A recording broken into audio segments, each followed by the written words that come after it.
नमस्कार विद्यार्थी मित्रांनो. चला तर आज आपण महाराष्ट्र लोकसेवा आयोगाचं 25 ऑगस्ट 2026 रोजी आलेलं जे प्रसिद्धी पत्रक आहे तर त्या संदर्भातला अपडेटेड व्हिडिओ मी तुमच्यासाठी घेऊन आलेले.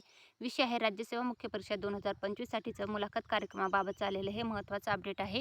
तर एम-पी-एस-सी आयोगाने जी मुख्य परीक्षा 2026 जी घेण्यात आलेली आहे तर त्या संदर्भातलं आलेलं हे एम-पी-एस-सी आयोगाचं महत्त्वाचं अपडेट असणार आहे. तर महाराष्ट्र लोकसेवा आयोगामार्फत घेण्यात आलेला राज्यसेवा मुख्य परीक्षा 2025च्या लेखी परीक्षेचा निकाल जो आहे तो 25 ऑगस्ट 2026 रोजी आयोगाच्या संकेतस्थळावर प्रसिद्ध करण्यात आलेला आहे. प्रस्तुत परीक्षेच्या निकाल आधारे मुलाखतीसाठी अर्हता प्राप्त ठरलेल्या उमेदवाराच्या मुलाखती 7 ते 12 सप्टेंबर 2026 रोजी आयोगाच्या कार्यालयीन उपरोक्त पत्त्यावर आयोजित करण्यात आले आहेत. तर सविस्तर मुलाखत कार्यक्रम प्रसिद्ध करण्यात येईल याची उमेदवारांना नोंद घ्यायची आहे.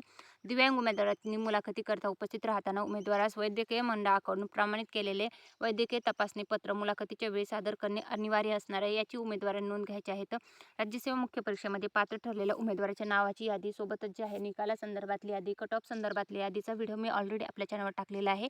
तर तो तुम्ही बघितला नसेल तर एकदा नक्की बघून घ्या आणि पात्र झालेल्या उमेदवारांना मुलाखतीसाठी खूप खूप शुभेच्छा. Thanks for the watching.